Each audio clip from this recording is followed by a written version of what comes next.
nggak usah NU-NU-an, yang penting Islam katanya. Kita tidak akan kuat jika kita bersikap demikian. Karena yang sudah terjadi, kenapa secara sejarah NU dibentuk?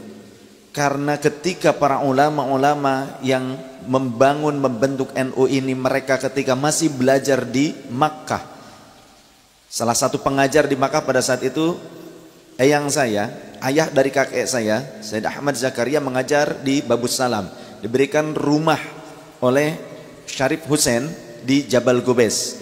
Beliau salah satu mufti di Masjidil Haram. Tinggalnya di Arab Saudi itu sekitar 21 tahun, tapi mengajar di Masjidil Haramnya sekitar 13 sampai 17 tahun.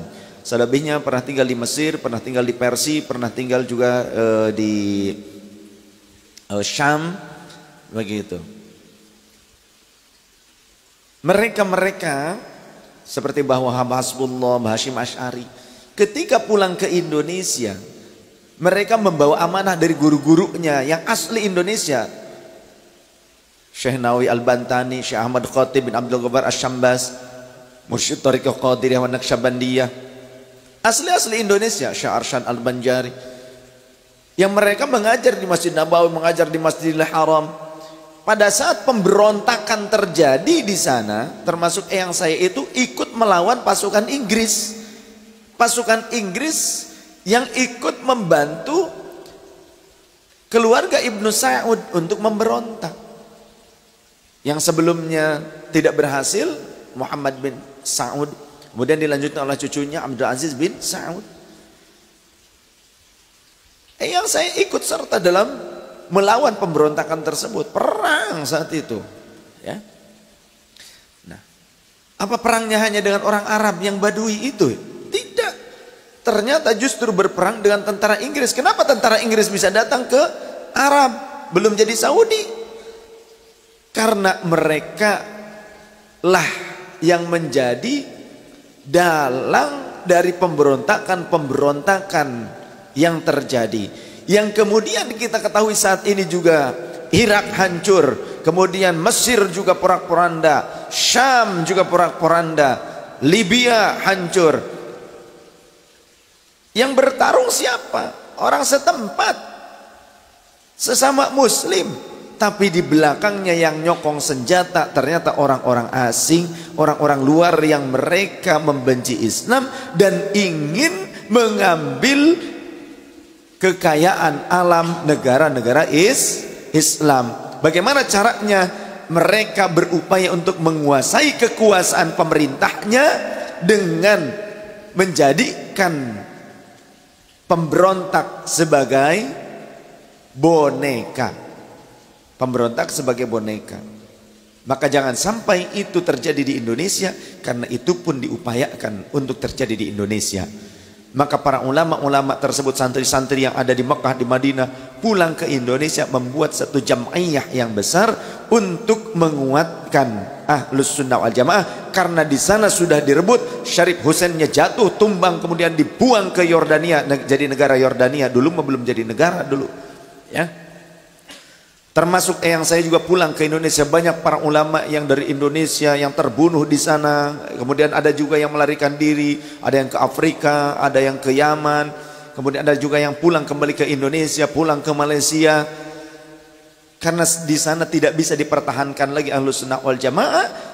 Ketika kudeta itu berhasil mereka lakukan, mereka membuat satu asas tunggal. Apa itu? Asas Wahabiyah.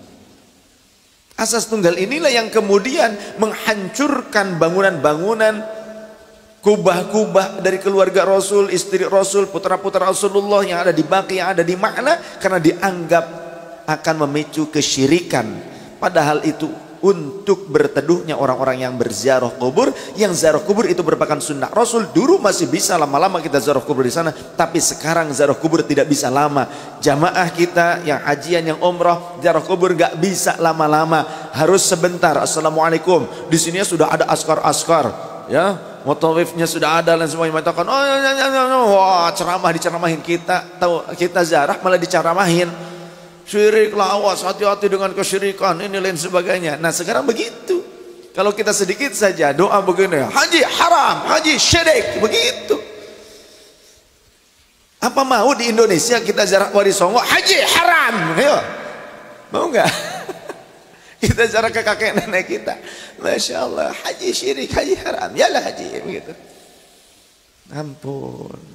Maka beruntunglah alhamdulillah kita ada di Indonesia yang Ahlus Sunnah ini dijaga oleh Nahdliyin. Ya. Sekarang di sana menjadi kerajaan keluarga Al-Mamlakah As-Saudiyah. Sudah tidak bisa apa-apa lagi orang-orang kita.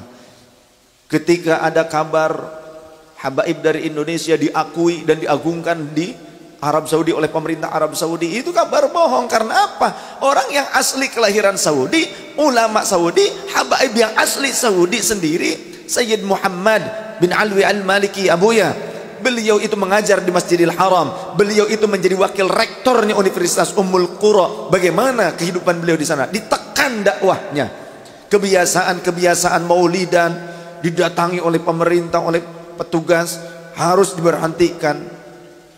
Seperti itu.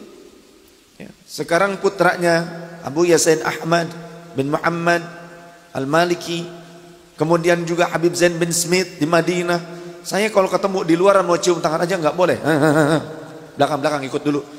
Kalau ke rumahnya aja pelukan. Begitu baik ketika di rumah, wah luar biasa. Tapi di luaran karena apa? Banyak intel-intel mata-mata yang memfitnah beliau, difitnah mengajarkan kesyirikan. Beliau ulama yang luar biasa, ahli tafsir, ahli hadis, ahli fiqih, masuk ke dalam kategori mufti. Akan tetapi kehidupannya di Arab Saudi bagaimana? Ditekan. Apalagi diketahui sebagai dzurriyyah Rasul. Habaib-habaib di sana itu tidak bebas seperti di Indonesia. Ya. Maka beruntunglah kita berada di Indonesia, karena Indonesia rumah kita bersama, titipan dari para aulia dan dzurriyyah Rasul, kurun-kurun awal yang membawa Islam ini ke Indonesia tanpa peperangan, tapi dengan cinta kasih dan persahabatan.